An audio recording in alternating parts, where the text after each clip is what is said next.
Well, hello there. Glad to see you. Thank you for stopping in and listening to the continuation of the story of Baldwin and how he came to be. Anyways, here's the book. I don't know how much I'll be able to talk this particular episode. Seems to be coming down with something, though the unicorn has some special concoction that she's brewing up for me. Hopefully, it'll help. Speaking of which, let's check with Vincent and see if he can grab a cup so that we can then be on our way to the story. Vincent? Vincent? Yeah? Yeah, boss? Hang on. I gotta get these letters mailed out. Hey, whew, back in the room there. Yeah, what can I do for you, boss? Yes. Vincent, could you do me a favor? Could you ask the unicorn for a cup of honey tea? Thank you, I'd greatly appreciate it. So, again, the story. And let's see. Where did we leave off? Yes. Baldwin has just seen Brutus bringing the wagon to him, and he's carrying two important people.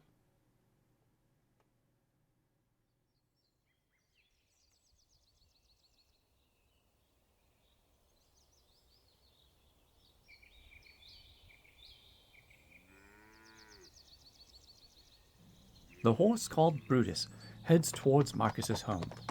Jasper starts barking and runs towards the wagon.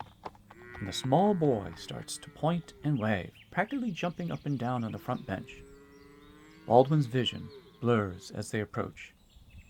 Had it only been a week since last seeing them, yet their separation seems like eons, he thinks. How he ached to hold them. Looks like they stayed at Sylvia's mom's. Probably why we didn't see them come home yesterday evening.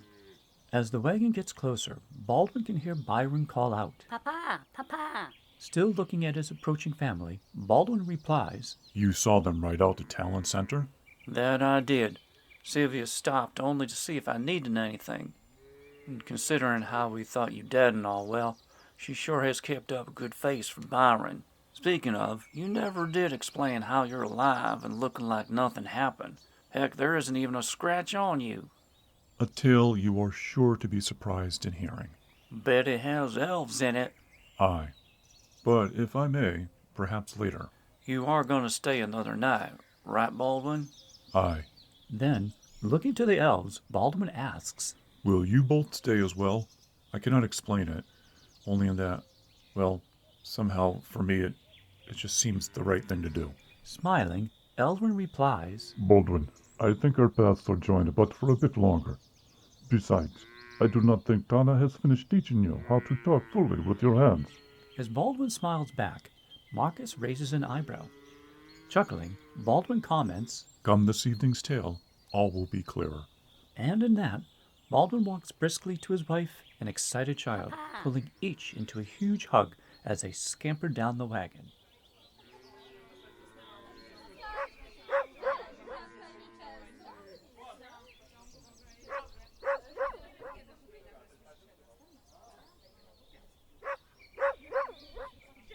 With the arrival of Sylvia and Byron, there were questions to be answered along with introductions.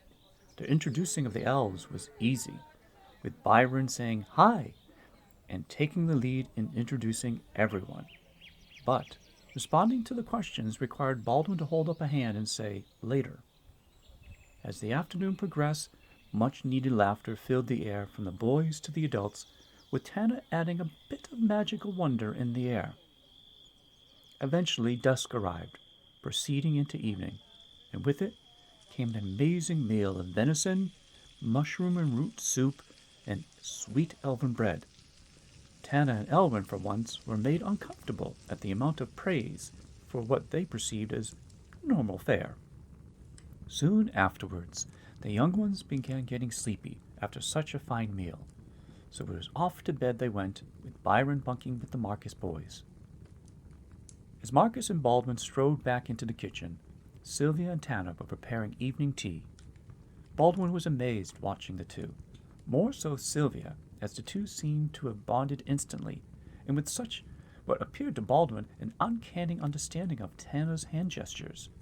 Sylvia would speak, and Tana would gesture back, occasionally both of them laughing together. Marcus made his way to an empty chair at the table, with Tana handing over a cup. Meanwhile, Baldwin took a cup from Sylvia, kissing the top of her head. I reckon I'll never have as fine a meal as I did this day. Thank you, Tana. Thank you, Elrin.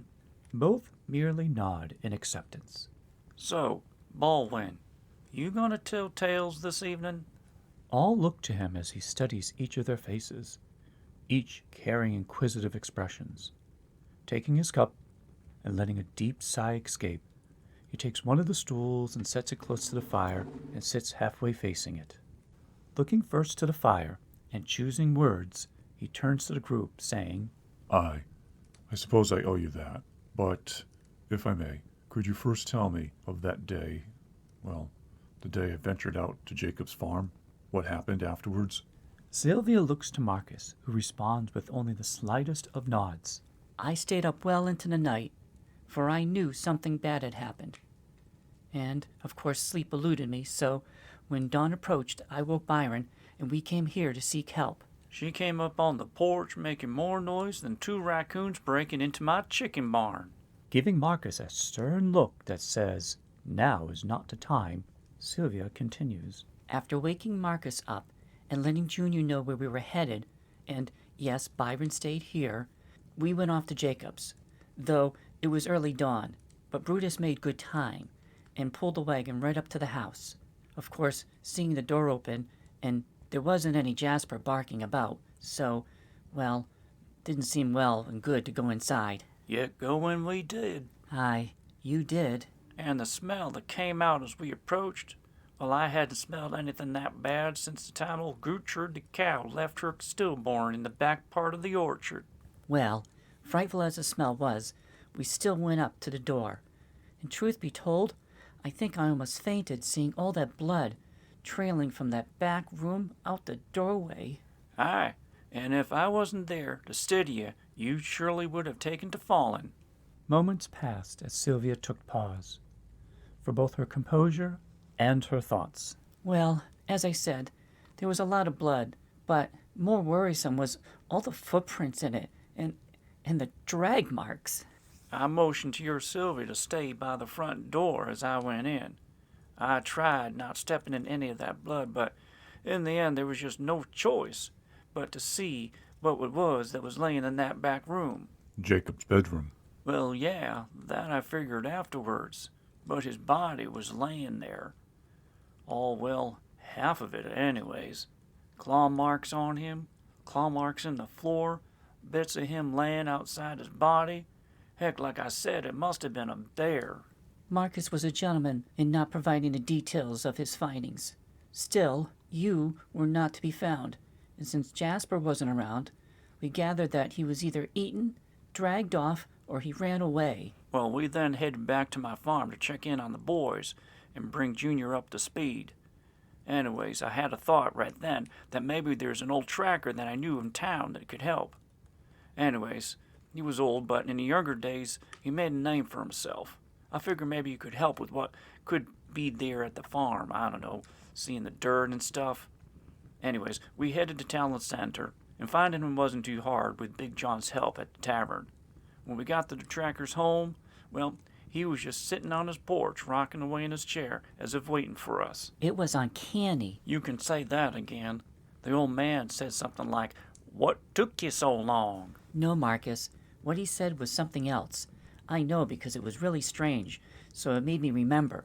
He said the following: "What ways of the wind that have guided you here is of no consequence."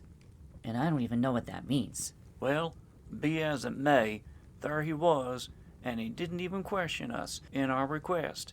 He simply nodded and said he would meet us back at Jacob's farm.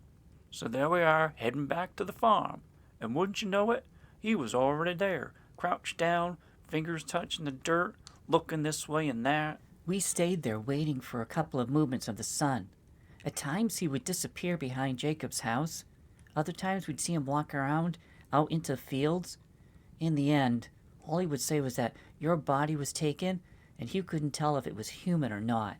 Sylvia started to cry again, and Baldwin got up going to her. All stayed silent for a period, with Baldwin eventually pulling Sylvia back, wiping away her tears, and saying, I am here now. Hugging him fiercely, Sylvia replies, No more checking on other farms. Looking over Sylvia's head, Baldwin peers into Tana's and Elrin's eyes, as if to say, I wish for that too. Yet even his eyes, deep beyond his years, they say a different resolve. And Baldwin keeps those thoughts silent. After a few more moments, he gives Sylvia a warm hug and then sits her back down, himself heading back to the stool. Taking the sip of a tea no longer hot, he begins his tale of that of the journey going to Jacob's farm, and in how he found Jacob, though he too omits the gory details, as well as the description of the Jurogumo, and that all he says is of that of a large beast of which the darkness hid. Continuing, he tells of his waking up in the hands of Tana and Elrin, even mentioning Yagba and her healing spit potion. What Baldwin does not tell is the real reason of his return. It is not the following of a creature that has come from the depths of darkness, but of his coming home to a family only to find the chaos amongst the shattered remains of their belongings. On that, Sylvia gasps, covering her mouth in shock.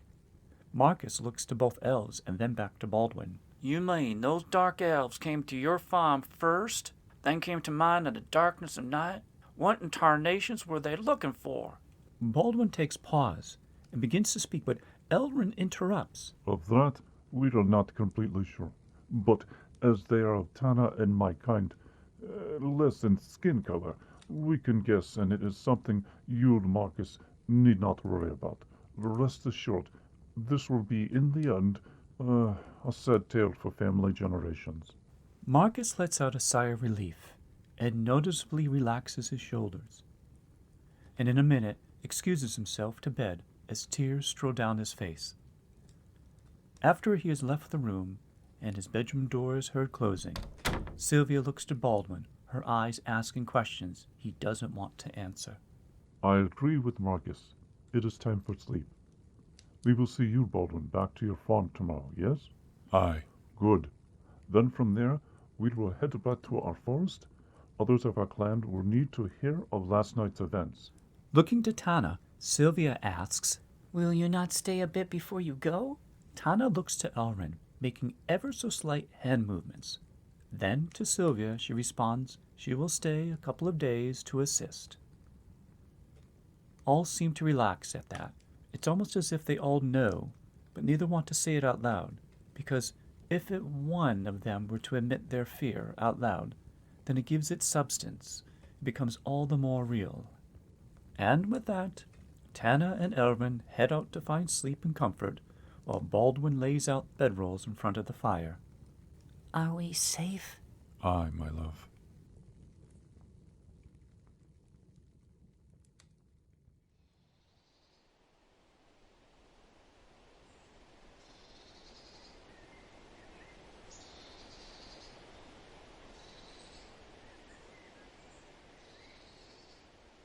The next day, morning brings some sad faces, but also comforting hugs with acknowledgement of returns, especially from the elves as they promise to make more of their sweetbread.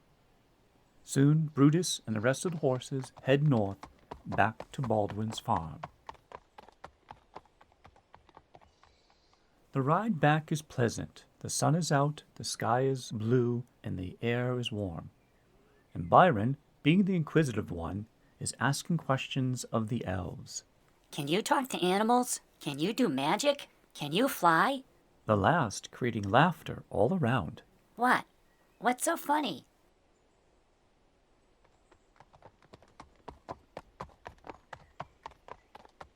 It is a couple of hours into morning when they arrive back at the farm, and, as expected, an air of concern floats above the sadness of finding their home broken inside. Byron, do your mother a favor and feed the... do me a favor. Can you go out to the orchard and get a good amount of apples and pears? For pie making? Yes, dear. Please, and take care with your pickings. Make sure no bugs have gotten into them. I will. And off Byron goes, whistling a children's song, while the adults face a gruesome and unwelcoming task of cleanup. While Tana and Sylvia head for the house, Baldwin and Elrin head for the barn to take care of the mutilated cow. While sad to see such evil done to an innocent creature, at least that was all the blood that was shed. For the remaining cow, sheep, chickens, and ducks were fine. As morning turned into afternoon, the kitchen began to show some sign of normalcy, or as close to as one could get, less the couple of broken chairs and plateware. For an excuse, as Byron would not let up with the questions, they chose the large raccoons as the story, saying one probably cut itself on one of the broken plates. Alas, for once, the innocence of youth bid them a reprieve, so much so that by bedtime Byron had everyone making sure the windows were shut tight. Luckily it was a cool evening, but come midsummer those windows could never stay closed. Baldwin, in the morning I must head back. McLean must be made aware of these events. Tana wants to stay here a few more days to help Sylvia in her carrying. Baldwin looks bewildered, and looks to Tana, and then to Sylvia. Tana makes a sound of exasperation, and gestures to Elrin. Sylvia, she just simply smiles and puts a hand out towards Baldwin. Well, this isn't really how I wanted to surprise you, but... I thought he knew. Motioning to Elrin, it is all right. Sylvia takes Baldwin's hand as he approaches and sits him down. Baldwin, I am with child. What? She says, I know what she said. I just... How? well, Seriously? Then, looking back at Sylvia, How long have you known? For about a week. I wanted to be sure. Tana has special skills and says we are both very healthy. She even knows what we will have. Baldwin looks to Tana expectantly, and Sylvia's nod of approval allows Tana to respond with, "Girl." For the next hour, congratulations are passed around, as well as suggestions of girls' names, for which, for some odd reason, Elrin seems to have an ample supply of. As the excitement wears off, sleep comes knocking, and each pair heads off to their respective places for much-needed sleep. As Baldwin holds Sylvia, sleeping in his arms, he vows to stay and be there to protect and love them. And for once this week, Baldwin dreams of a happy family and his new daughter-to-be. As in the previous morning, there are some solemn goodbyes, but also promises of return. Thus, when Elvin rides off on his horse, tagging along Baldwin's horse, it is barking from Jasper that sees them off. And as promised, Tana stays, almost a week, helping Sylvia on the farm, but also teaching in making salves, recipes, and in sharing stories only those two were privy to. When Tana rides off, it is with tears in Sylvia's eyes and an arm around when Baldwin says, She will return, and with Elrin. You'll see. and with that, Baldwin begins the task of any farmhand. The preparing of the fields, fixing fences, pruning fruit trees, as well as all manners of chores that a farmstead brings. Days turned into weeks, weeks into months. Soon it is late summer, and the Baldwin farm has already grown and sold its first crop of corn. And there's the potential for a small second crop if the weather holds up.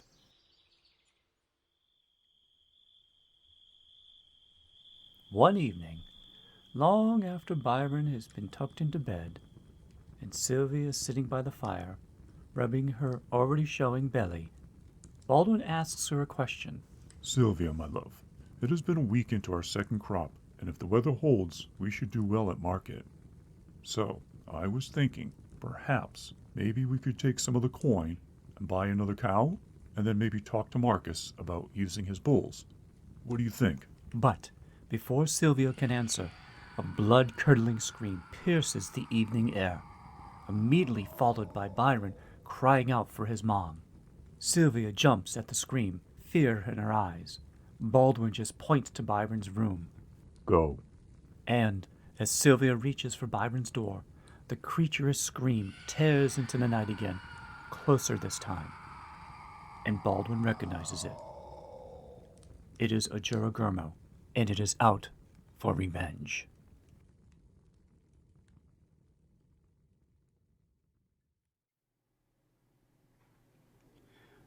Okay, I think that's going to be it. We're going to wrap that story up for this evening, at least this portion of it. My throat is getting sore. I don't know when we'll be able to sit again, but I'll try to make sure that I drink lots of honey tea so that we can come back and finish the story. Anyways, thank you for sitting and listening. And till next time, be safe.